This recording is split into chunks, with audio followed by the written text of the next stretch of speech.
But for this next track that we have coming up here, Spencer Crosser, La Di Da. Carlos, looks like the first comment, the last comment, the only comment. Yeah, that's why I thought we'd better share it. The one save and the 3 fires look like they come from our very own Carlos Fandango. So, Carlos, tell us more about Spencer here. Right, so Spencer Crosser is an electronic musician from rural Northeast Ohio. His music is a nostalgic spin on 80s synth pop featuring echoing vocals, hard-hitting rhythms, and hypnotic grooves. The melodic pulsing of an electronic heart. So that's quite interesting. And the song itself, I thought the title was quite interesting, La Di Da. But what got my interest was it says, from my new album, Gather Round the Table, out everywhere from September the 21st. So it's out now, featuring my band and a 1956 Shantz pipe organ. And I thought, and he says, I hope you like it. And I thought, this could be interesting. This might very well be right up Rich's alley here, huh? Could be. Never know. Never know. I mean, we got the 1956 going. Here we go. So let's take a listen, dive a little bit deeper into the music here. Spencer Crosser with La Di Da. I'm obviously hitting the wrong arrow at that point. Here we go. Now we're really starting the song.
I am automatically just going to assume that our friend Spencer there has some Irish roots. Carlos Fandango, take this one away. The pipe organ, the Shantz pipe organ, is yes a lovely sound. I mean, I think you can probably make more of the deep notes even, because pipe organ always sounds awesome particularly on the deep notes. There's not many songs use them either. I mean, the only one I could think of off the top of my head would be pop songs or commercial songs would be Led Zeppelin, Your Time Is Gonna Come is the only thing I can think of with a long pipe organ intro. I can't really call it a pipe organ, but this it's a sort of post-punk. See, this is listed as synth pop, and it's about as far from synth pop. There are synthesizers in there, but it's more away from synth pop than I could imagine. It's more sort of post-punk, alt rock, folk rock, classical rock. It's a bit sort of like a 10-pole Tudor 1980s band in the UK versus Jethro Tull sort of thing. I know it's a bit of a weird mishmash, but what a catchy chorus. Really good, and it sort of stays in your head. The one thing I would say, and I think I put it in my comments to Spencer, was that I think that the loudness of the mix could be boosted a little bit, and it was just a bit quiet, and just a bit more attention to sort of the actual whole mix itself and where the instruments sit would be good, and then it's a limited market for the sort of music, but I really like it, and I think there'll be people out there that quite like that sort of quirky nature of the song. I agree, Mr. Rich Davis. Yeah, I enjoyed it. I enjoyed that organ intro. I think, like Carl's saying, if it had come out a bit more in the mix, it's maybe a little bit louder, a bit more distinctive to get the real sound of the organ. Different tones of it. I think that's the only thing I'd say at the start. It was a bit quiet from my point of view. But the chorus, and when it got into the chorus bit, the other instruments came in with the organ. I thought it was very catchy. The vocal reminded, I don't know why I thought of You Spin Me Right Round, Baby Right Round, but I think it was that Pete Burns, that sort of vocal sound made me think of him. When I first heard that vocal. Yeah. But yeah, I enjoyed it. It's quite a quirky track. But I think if the organ could come through a bit more, be nice to hear a bit more of it. It'd be a little bit more prominent in the song. Because like you say, there's not a lot of songs that have an organ in. That I'm aware of, certainly not these days. So it'd be nice for that to be a bit more prominent in the mix. But I like the song. I like the catchy chorus. I like the vocals. It did make me think of Pete Burns. I thought of that straight away. I liked it, but I'd like to hear that organ a bit more prominent. But that would be my only sort of criticism. I like to hear a bit more of that, because it's character and it's not an instrument you hear very much of in modern music. Nice to be able to hear a bit more of it. Yeah, no, barring that, I liked it. Yeah, like I said, old Irish folk, old Scottish folk, kind of like vibe to it. You know what I mean? A little bit of spoken word along with the melodies. The intro really reminded me for just around our age, if you remember the video game Castlevania, or Phantom of the Opera for that matter, right? Yeah, I thought it would have been a great the opera. intro. Yeah, the organ really worked well, and it was kind of like the intro kind of like seemed like the highlight of the song itself, right? Because we really dipped into it, and then the volume got kind of low and just kind of like mixed at the same rate as with the entire song. Listen, nothing wrong with that, especially if this is an initial track, because looking at the profile here, the other track had been posted over a year ago, and I'm not even sure if that's a different track. The other track is called I'm Annoying, so it would be a differently named track. So this one was posted 9 days ago as opposed to the last one, which was posted a year ago. So I think we're talking about a musician that's just really getting into himself and into his music stylings. But I mean, for there's an easy remedy to the loudness.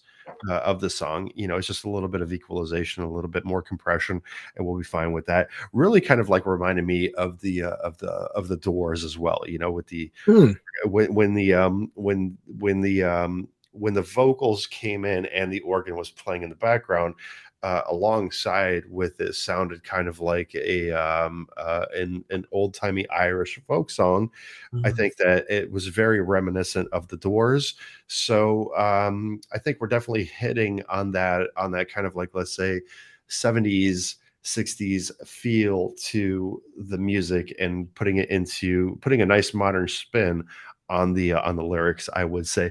And I think it was done overall, and just with a little bit of help in production, Yeah, I think it could do very well. Mm. So definitely. props to Spencer Crosser here from Ohio. Ohio, probably not the biggest market for organ-esque music. I don't even know what they listen to in Ohio, to tell you the truth.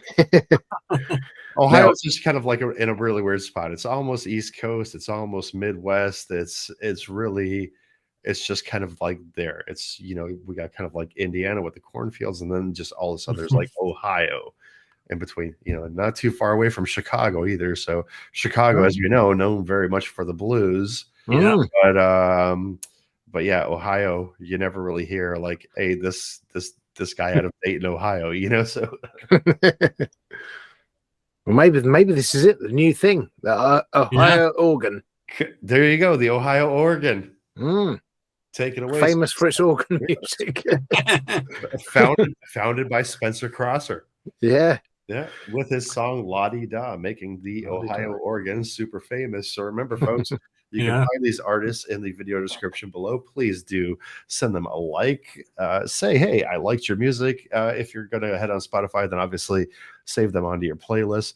Show a little bit of love to these artists that are putting out this great music out there for you, because they are very determined, and they are very passionate about getting their music out. We don't have to follow the mainstream stance. We can help the little guys out here, as it were.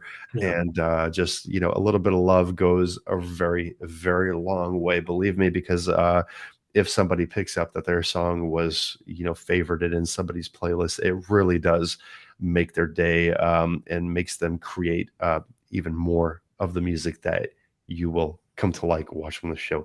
Hypnotize.